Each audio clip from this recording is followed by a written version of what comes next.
In this episode, I'm talking to Rich Drake of Rent a Warehouse. We discuss his 27-year journey in the real estate investing industry and navigating challenges through different real estate cycles. We touch a little bit on the election and how it might affect our businesses. So listen or watch all the way to the end for a bonus.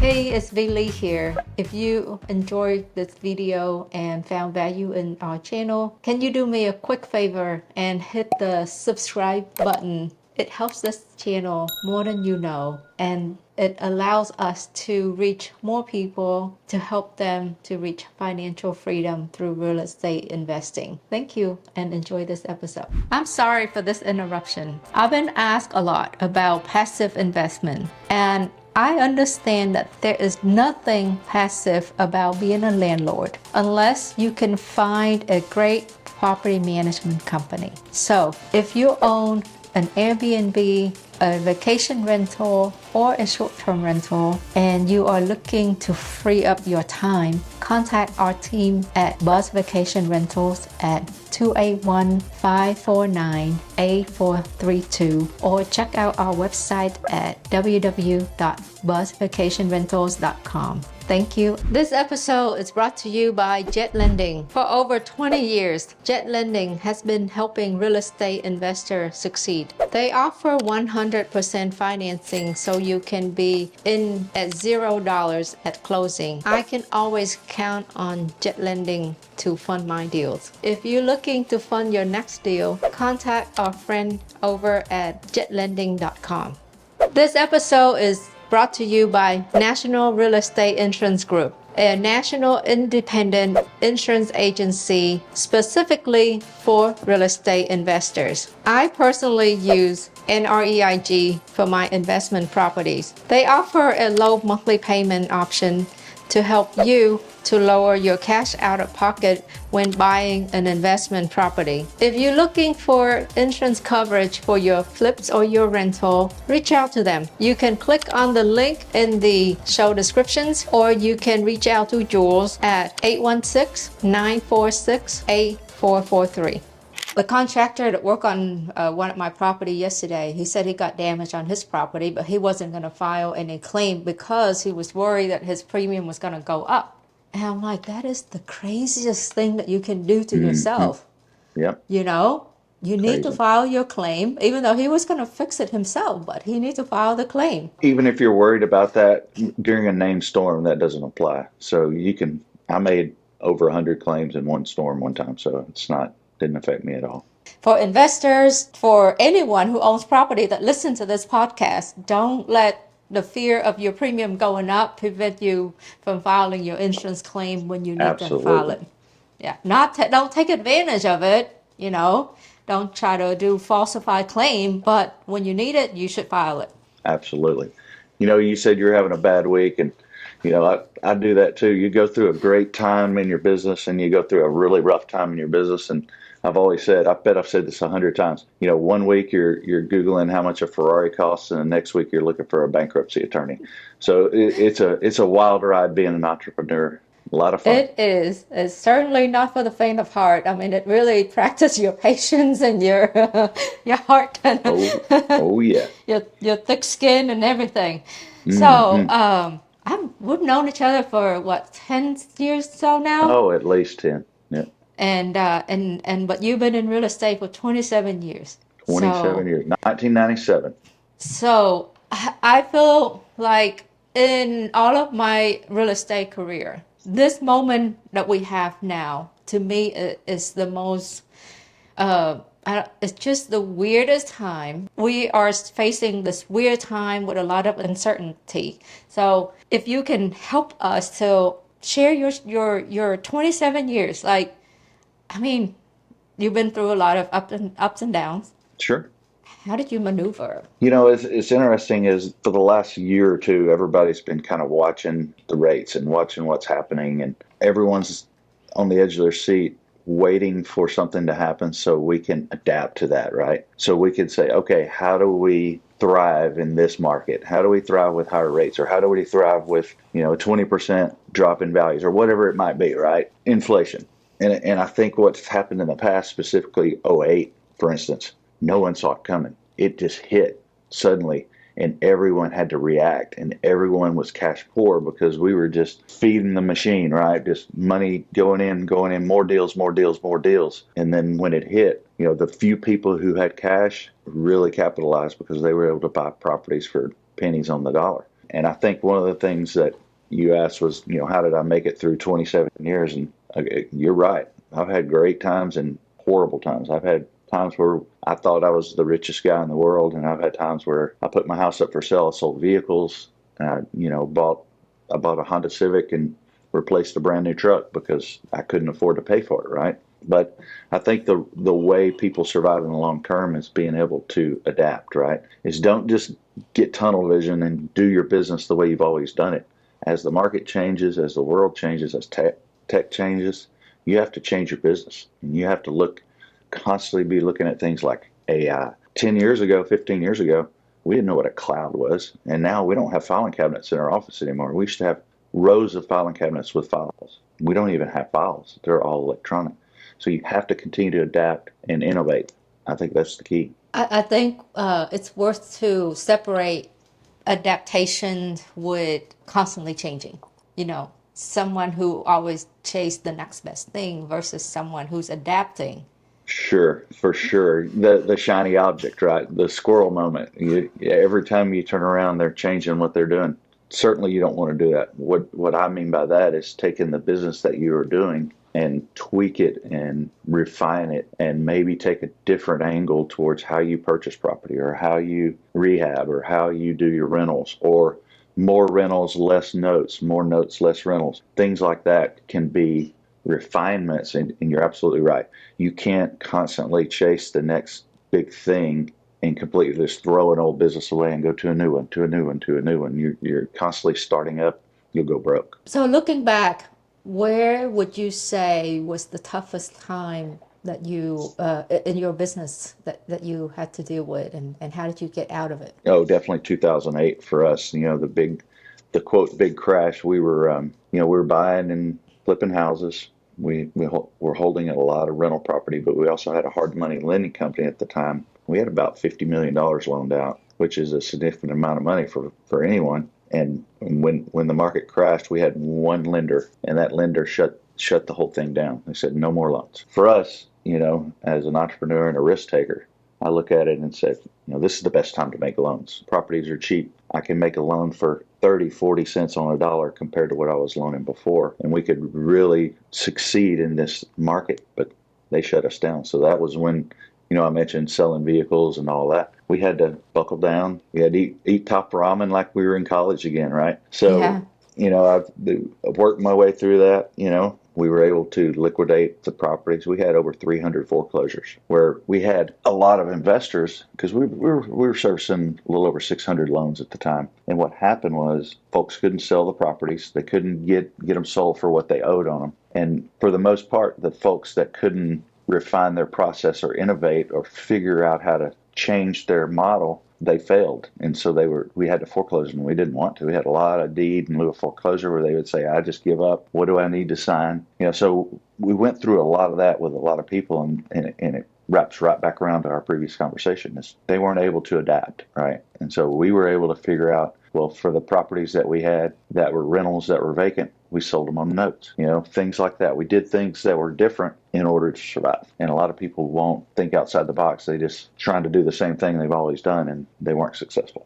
Okay, not getting political here, but I just thought something.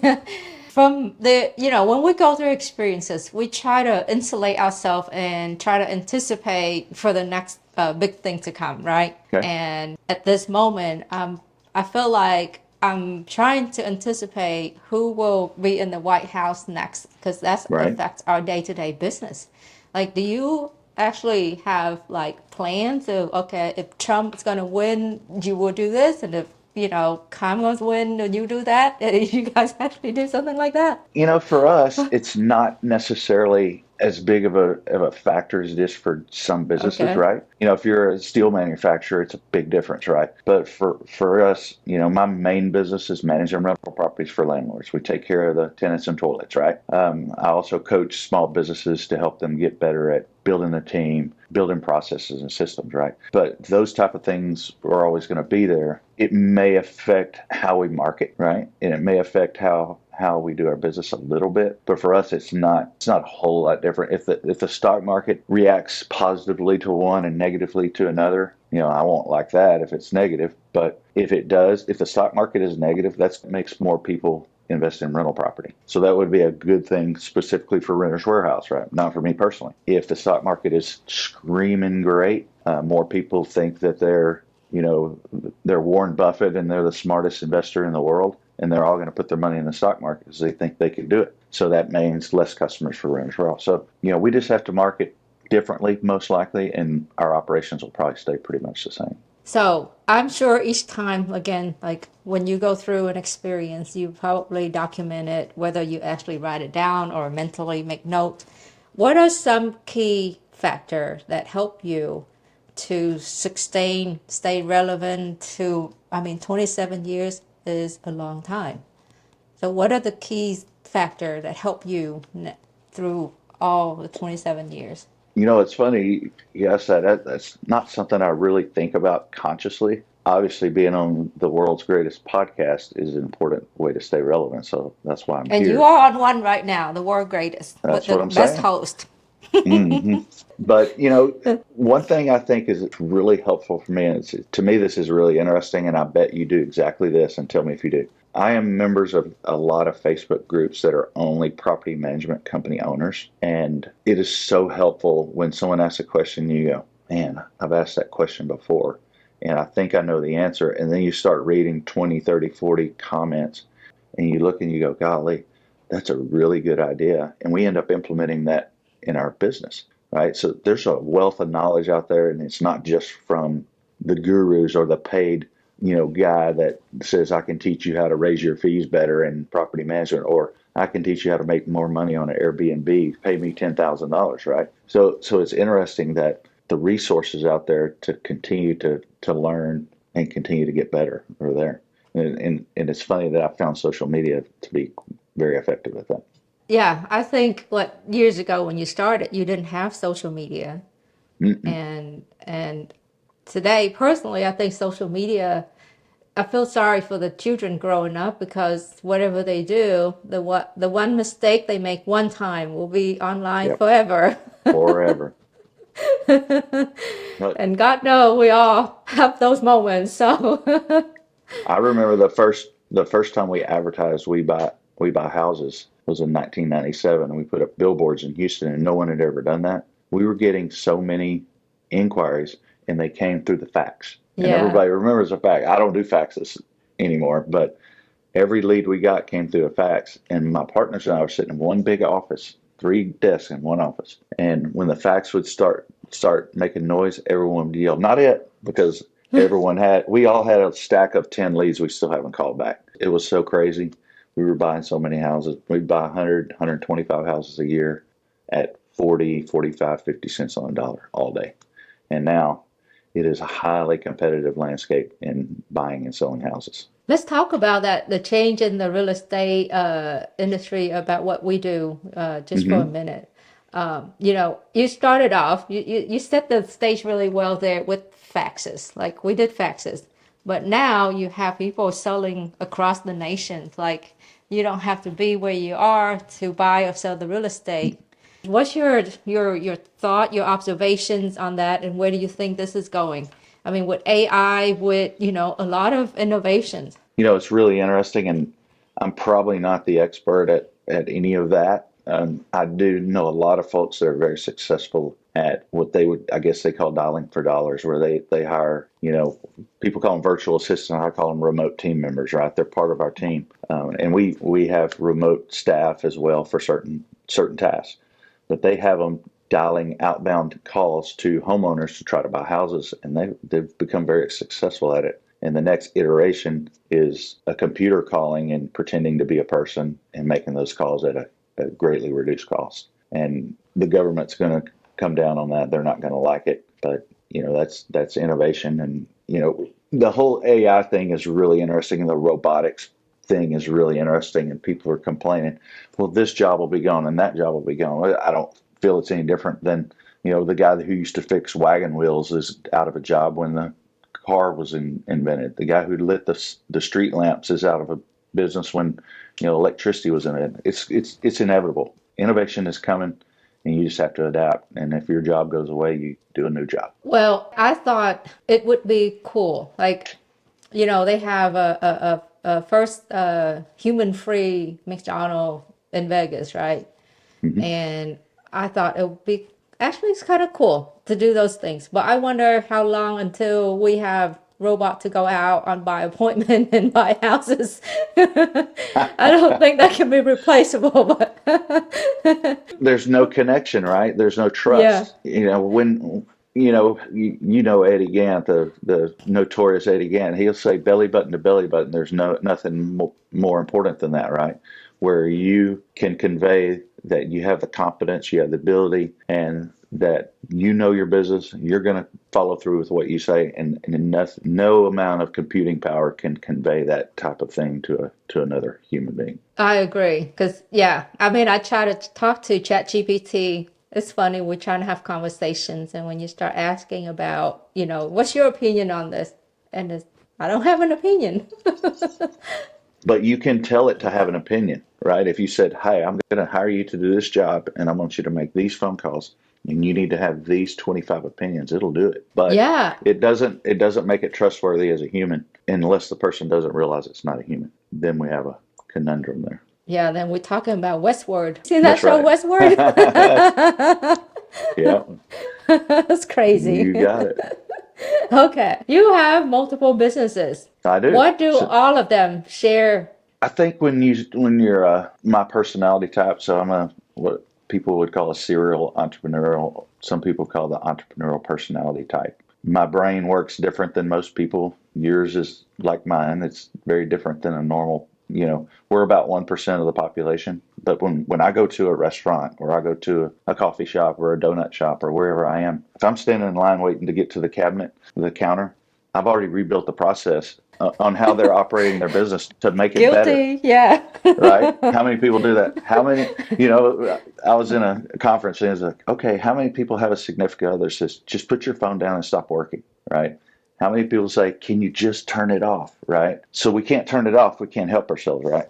But I think when you're in multiple businesses, you're in the business of business. You're not really in the real estate business and the property management business and the business coaching business. You're in the business of business. They're all the same.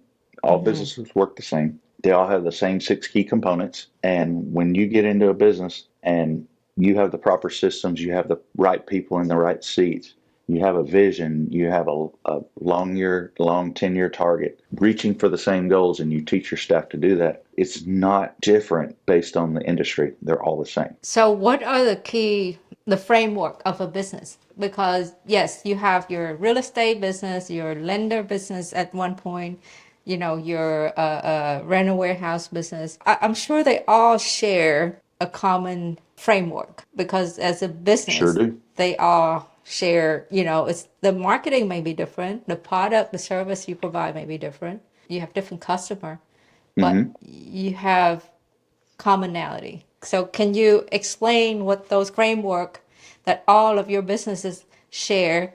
And what if someone listen to this podcast right now and want to get into, whether it's into a property management business or start flipping houses, or start a lending company, what are the key things that they should? All right. So I would suggest they read a book called Traction by Gino Wickman. And that's the book that started EOS, which is called the Entrepreneurial Operating System. That's the one I was telling you about earlier that I love that book, by the way. Yeah. Oh, isn't it great? And that's one I got certified with to implement into small business. And I've implemented in all of my businesses because it works. But every business has 6 key components. You got a vision. You gotta have vision. Where are you going? How you gonna get there, right? They got a people component. You gotta have the right people in the right seat. You gotta have data.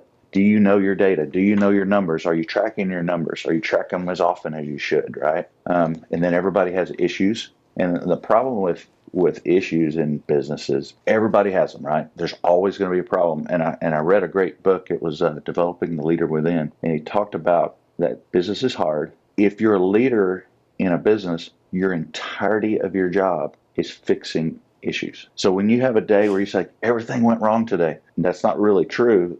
The truth is the things that went wrong were the things that you needed to handle because you're the boss. And so you have to get used to handling issues. And one of the things I talk about is, when leadership teams get in a room, they talk an issue to death and they walk out with no solution. So what you have to do is you have to identify what the true root cause of that issue is, discuss it very briefly, and then you solve that issue and somebody takes action to make it go away forever. So that's issues, right? You've got to handle your issues. And then processes. You spoke about that earlier today. You got to have your core processes, the main things, your accounting process, your sales process, all that. You got to have them documented.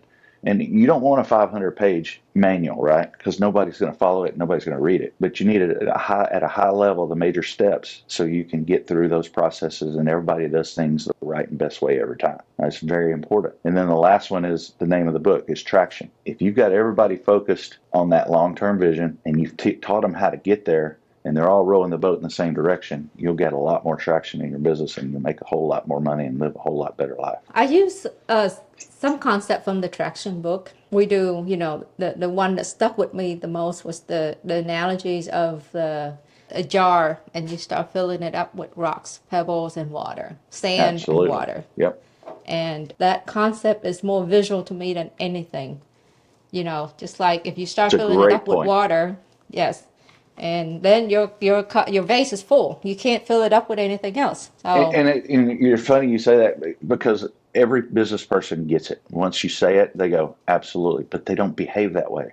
It's really a challenge to get people to do important things first, right? What they do is they do the urgent things first, and urgent does not overtake important. That phrase rocks is 90-day priorities for your business is called a rock, right? So if you got something that's important to do, whether it's a problem that needs to be solved or a new process being implemented, and you're working on that, and then somebody comes in and says, hey, we got this problem. You go, when I'm done working on this rock for today, I'll get to it. Because if you don't ever do those big things, you can't ever fill up the jar, right? You got to do the important stuff, because if you can look and said, all right, we got 8 rocks. If we do all this in the next quarter, we'll consider that a successful quarter, right? Yeah. Well, if you keep jumping around on the new shiny object, the problem over here, the problem over there, and things become urgent or things become reactive, you don't get your core stuff done that's truly important. Actually, there's a YouTube video I'll probably include it in the show description. It's called Eat the Frog. Have you ever seen it? I love Eat the Frog. Yeah, do the thing you don't like to do first, because once you run out of energy in the afternoon, you're just not going to do it. Yeah, I love that video. I mean, it's the shorten of the book, right? Eat the Frog. Mm-hmm. Wasn't it a book? Yeah.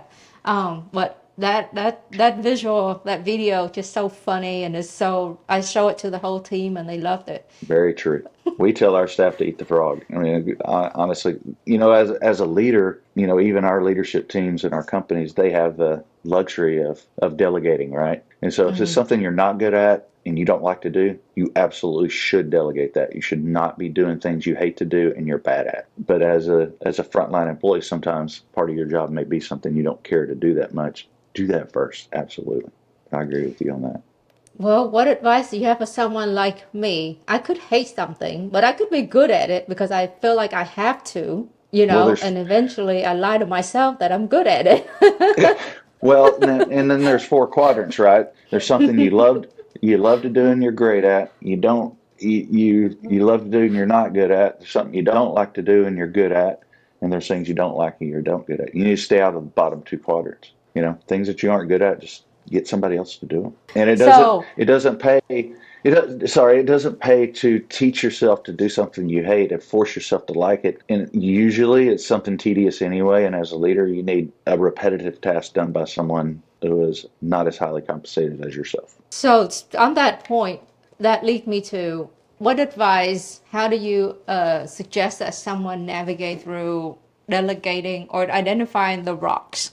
If we're using the same analogy, what are the big things that the owner of the business should work on and then delegate the other tasks. Now, If go you ahead. don't have anyone to delegate, then obviously you want to get to a point where you have people that you can Mm-hmm. delegate.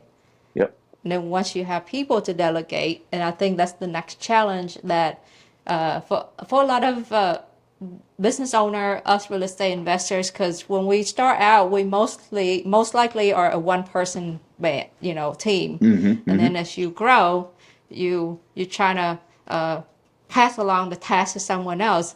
But what advice do you have for those people as they grow, adding team member, identify what are things they should do and what are things they should delegate? So when you're starting off, like you were talking about, you're a one man show. You have to do everything, right? So you're operating a business, but you need goals, right? Yeah. Is your goal a certain revenue number, a certain number of sales, a certain whatever? So then you say, okay, over the next 90 days, what things can I do in the next 90 days that'll move me towards my 10-year target? It'll move me towards my 3-year picture and my 1-year plan. What can I do over the next 90 days to make that happen? And write it all on a whiteboard. Write 20 or 30 things down, and then you look at them and you say, all right, let's put these in order of importance. And then you take maybe 2 or 3 or 4 of those and do those first, whatever the most important ones are. At some point, like you said, you have enough scale and you hire a new employee. Well, Jim Collins, I think it was, right person, the right seat, right? You need the right person in the right seat. So what is your biggest need? And then you hire a personality type that's going to innately love to do that. You want to hire somebody that's going to have the talent and the ability to do that job, but they also want the job. They get it, they want it, and they have the capacity to do it, right? You need all 3 of those. So as you start delegating, then you can elevate that person. Once that person is highly competent and they have too much on their plate, and you hire a third person, maybe they work for that person, and they can do the more tedious things, and this person can become a leader. I learned very recently that you can't just have employees, you have to consistently build leaders. That's right. So I call them generals. I'm building There my you go. generals. I'm grooming my generals. So what you're saying is that every quarter you should have new rocks, and it could Mm-hmm. maybe do they stay the same or do they change every quarter? Well, they have to And change.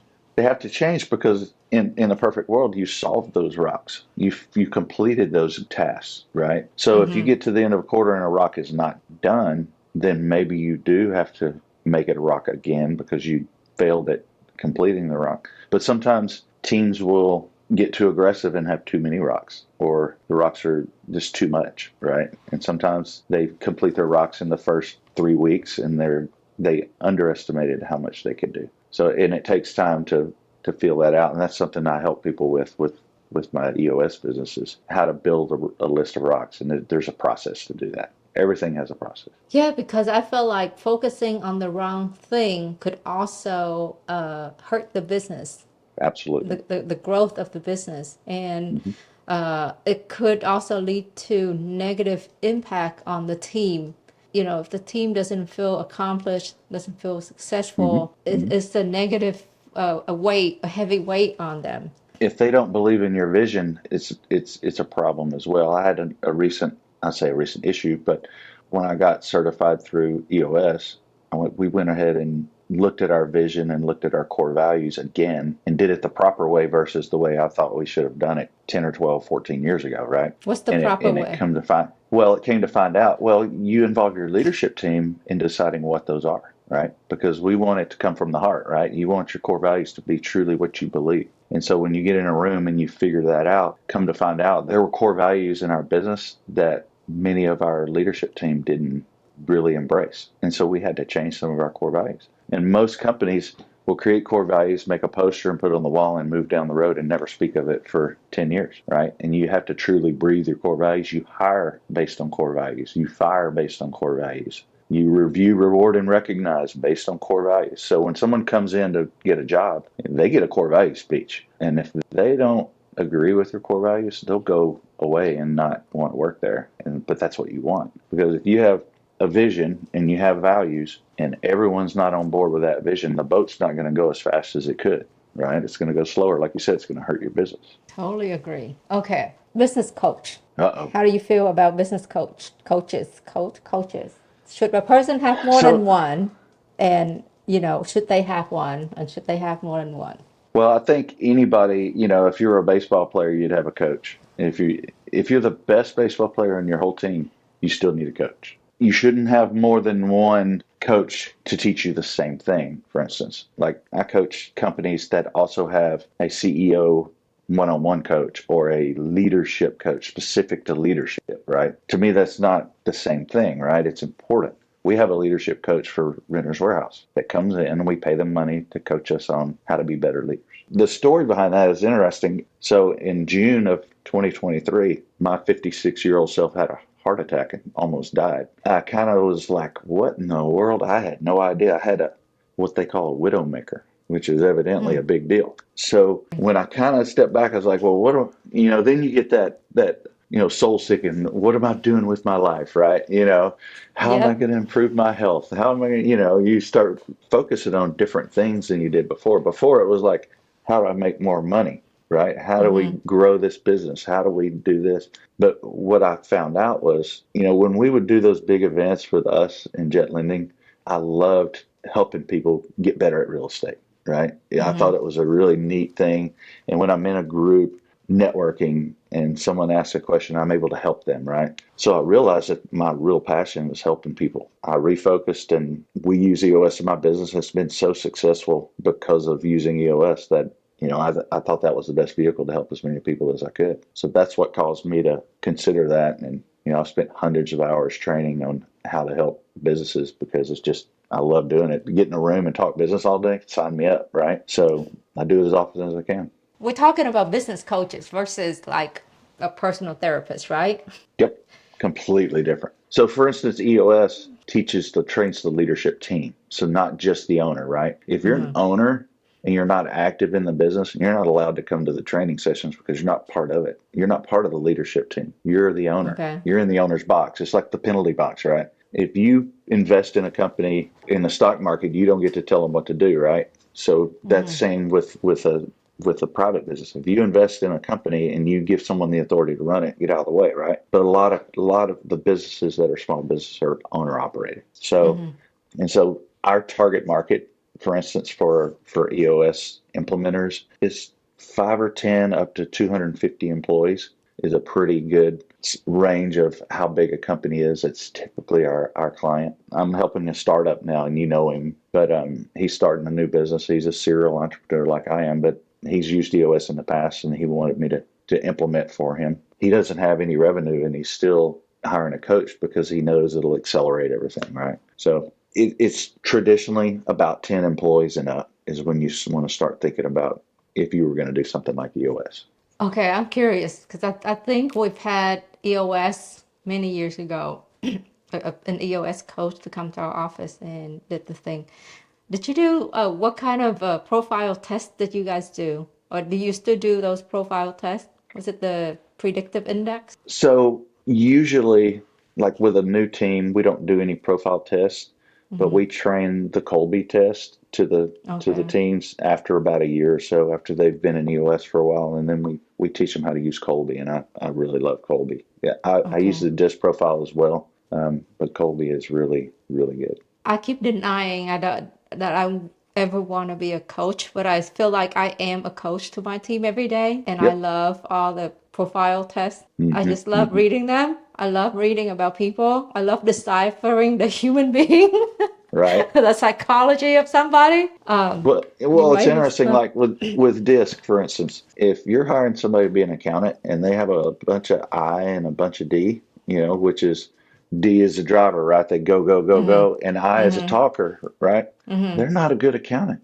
Just because you like talking to them and they have a great personality, they're not going to be able to focus on accounting and sit in front of a spreadsheet all day, right? But the opposite, right? If you want to be a salesman and they're a C and they want everything to be a certain way and everything to be perfect, they're not going to be a good salesman. It's really interesting how people are just built differently. And I do want to, since we're on this subject, I think some of the mistake that a new business owner make would be hiring the skill set that are not for the job. For example, Absolutely. the office coordinator, a detail-oriented person, and your sales guy require two different set of skill. And we Absolutely. often try to save costs by hiring one person, which they're going to fail miserably at Oh one yeah. thing or the other, right? And it's interesting that I had to we hiring right now. Hmm. So the job is for the acquisition specialist. And we were looking at the applicants and all of them. Right. And so I was like, what is going on with our job ad? Why are we attracting detail, compliance people? So sure enough, we look at the job ad and we just had those keywords that speak to the high compliance people. Was like, Yeah. okay, we're gonna Yeah. change up the job ad now. Oh yeah. That's really So interesting. And that's the only way to figure that out is to look at your absolutely look at your ad. But um most people will just hire those people anyway because they seem like they're good. And the majority of problems in business are people. They got the yeah. wrong person in the right seat. So that person's really good at the job, but they don't meet your core values, or they have the right person, which is somebody that you care about and you love. They share your core values, but they're in the wrong seat and they're not happy and they're not productive. Happens Well, all the but if I hire this person, the high C person for the acquisition position, they're never gonna buy a house. Nope. They're just gonna evaluate and analyze it to death and never buy a house. Yeah. You know? Paralysis by So analysis, right? that's right. Yes. So what advice do you have for someone who's just starting out All right. Somebody starting out in real estate or in in real business. estate? Don't quit your day job. It takes a significant amount of effort and time to build up enough revenue to not have the money to live on, right? How long have we seen do real estate with no money, none of your own money, other people's money? Oh yeah, just pay me $5,000 and I'll teach you. You can do real estate and you don't need any money. It's not true. You do need money to make your life a lot easier, and you need time. And the best thing a person can do is find all these networking events because they're all free and they all giving out free food and sometimes beer, which is always a bonus. But you can educate yourself by talking to people who've been around the block, right? If somebody bumps into you, they're liable to learn something at an event, right? If Hmm. somebody bumps into, Chris Bounds, they're going to learn something. If you just jump in and quit your job and read a bunch of stuff and just go, you're going to end up being for a hard time. Buy a property or two, maybe make them into a rental or a note, hold them for a while, build some equity, learn the business, understand title, understand how a closing works, understand what's the difference between a deed and a deed of trust, right? There's a lot of people out there that watch a Flip This House show and think it must be easy because on those shows they say, paid 200, put in 50, sold for 300, made 50. No, they didn't. If you pay 200 and put in 50, you just lost money because they don't talk about the Yeah. soft costs, the taxes, the insurance, the holding costs, the gotchas. When you said my analysis is 40,000 and it becomes 50 later, you have to account for that, right? Yep. So I say take it slow, buy some houses, don't buy complete huge rehabs. Buy something that needs less work, maybe pay a little more but has less work, less chance for those gotchas, less chance that you miss something because you're inexperienced looking at houses. But don't That's wait. right. The sooner you start, the sooner you build wealth because it's all about time, right? Just like compound interest, the longer you can own a piece of property, the more value it's going to appreciate. That's really good advice. Now let's go back and talk to, I know it seems forever ago since you were 18, but what Uh-oh. advice would you have for your 18-year-old? That's an interesting thing to say. So I bought and sold a lot of houses, probably 1,600 houses. If I would have just kept almost all of them, I would be looking for ways to spend money today. Because of course you have to, if your business is real estate, you have So to are have you enough telling money me to that I need live. to keep my property right now? I had a week Probably where I so. just want to sell everything. Somebody said this, or it may have been me. Very rarely sorry that I bought a house, but I'm almost always sorry that I sold a house. Almost always. Agree. You look at southwest side of town. I can't remember the name of the neighborhood, but it all flooded in a couple of floods 10, 15 years ago, and we were Westbury, buying houses up, Maryland. Yeah. like west of Maryland, and all that Uh, area. And I probably bought 20 or 30 houses over there. And we were selling them we'd buy them in the low hundreds and sell them for 249.9. And now they're $600,000, $700,000 houses. And I could have kept them mm-hmm. all, right? And I sold them all. Thought I was the smartest guy in the world, right? We made 60 grand on this house. We're so smart. Not really. If we had them now Well, as rental properties, look at the equity we have, right? And still have the cash flow. We have the cash flow of a $600,000 house, and we have debt of 120,000 or whatever it might be. yeah, so just sell enough to pay the bills. Don't Hmm. go buy that Ferrari, That's right. but just pay the bills, you know. Yep. Oh You yeah. can buy a Tesla. That's right. I bought my wife a Land Cruiser. I like it. They just came out with a new Yeah. Land Cruiser, so we had to get one. Yeah, that was a very poor financial decision. I think when I have space for it, that may be one of the poor financial decisions that I would be willing to make. Yeah, I that's all need to right. have more garage spaces first, though. So V, tell us what happened this week with your houses. What made you want to sell them, and let's talk through that a minute. I'm the podcast leader now. So what happened to your properties? What made you want to sell them, and then let's talk through why you still shouldn't sell Oh, did I skip that earlier? Well, them. Yeah, uh, I have several properties that were damaged from the last storm barrel, yeah. You told me the and damage and the insurance. Is that pretty much the only problem you're having? well, and then had a tenant move in, some hiccups in the beginning of the move in, so I'm Hmm. looking at 2 years of this. I hope it gets better, and just combinations of things. I got a house with a bat infestation. That's the first. Oh, that's a good one. I'm gonna go down and do a podcast on that. I don't know how I'm Bat. gonna get in the attic, but we'll see. I wouldn't go up there. You're not going to catch me going in the attic with bats. I would imagine you can't even, I mean, even if you wanted to kill them, you probably shouldn't and you probably can't. You probably have to exclude them somehow, right? They protect Get it them right out. now. Right. You got to make them leave. You can't kill them. So yeah. So have you had a bat infestation? I have not. I've had a lot of bees and a lot of creatures, though. Raccoons and squirrels and possums and you name it. Snakes underneath the house. I've had snakes under the Yeah, house. it's a numbers Uh, game, right? I mean, you do enough deals, you're gonna see it all. I've seen so many yeah. crazy things. We almost burned our house down one time, one of our rental properties. So we had bees in the house, and we were too poor to call a exterminator or a bee guy. So we found a can of Raid, and so we took the can of Raid and a lighter, and we were gonna smoke them out. And we caught the whole house on fire. The flames were above the eaves. It was so Oh my bad because God. we caught the whole back of the house. Luckily, there was like a couple of 5-gallon buckets of old paint in the backyard that were full of water with mosquitoes growing in it. We were able to throw the water onto the house and put the fire out, but that was not very smart. We've never been accused of being very smart. Well, you guys, I thought you've been smart, but this might cause me to change my mind about you. Yeah, it wasn't the best decision. Glad you didn't Now get prosecuted for arsenic.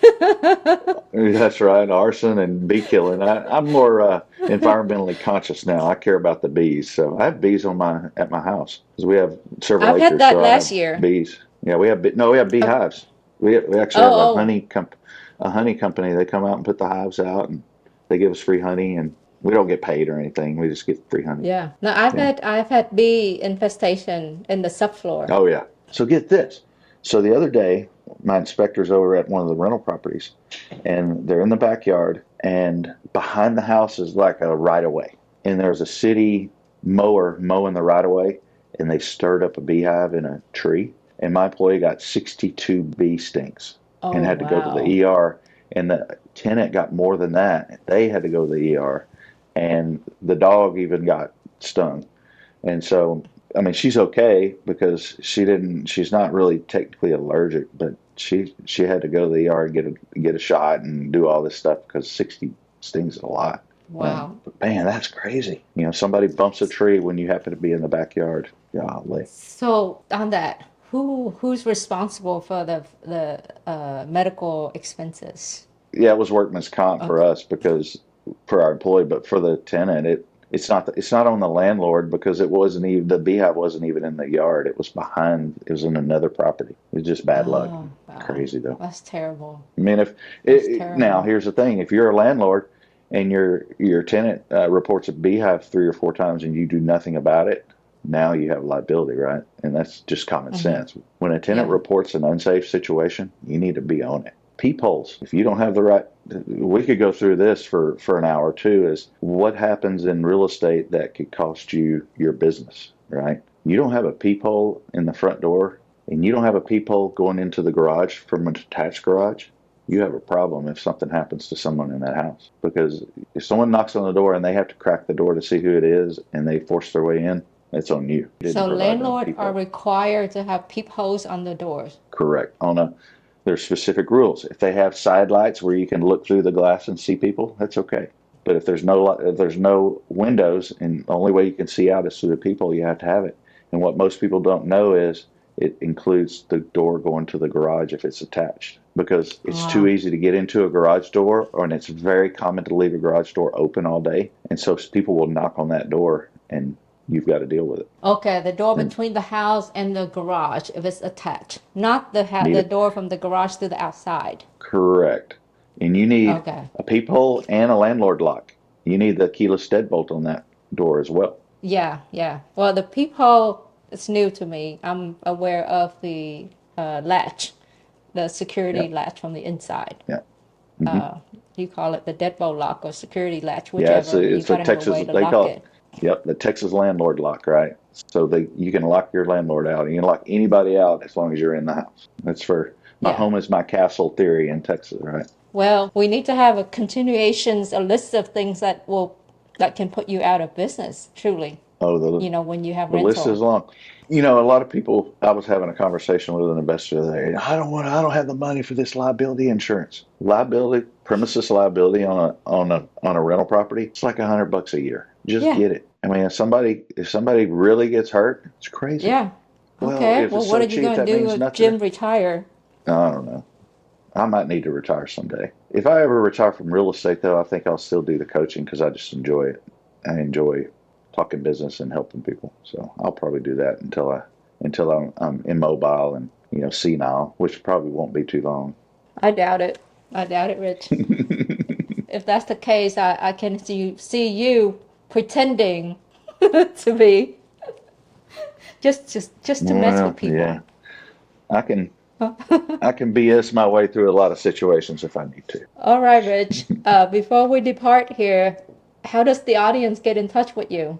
Rich@renterswarehouse.com, pretty easy, and rich.drake at EOS Worldwide. If you're interested in talking about us managing your properties, Renters Warehouse, I'd love to help. We can find tenants for folks. We can take care of the day-to-day, the tenants and toilets, right? We can have those uncomfortable conversations that people don't want to have with tenants when they don't do what they're supposed to do. And then on the business coaching side, I would be happy to come give you guys a free 90 minutes since V was so generous with their time. I'll give you free 90 minutes. I'll come out and we'll look at your company and see what it looks like. They have to call you and mention that they got it from this podcast, the REBallers.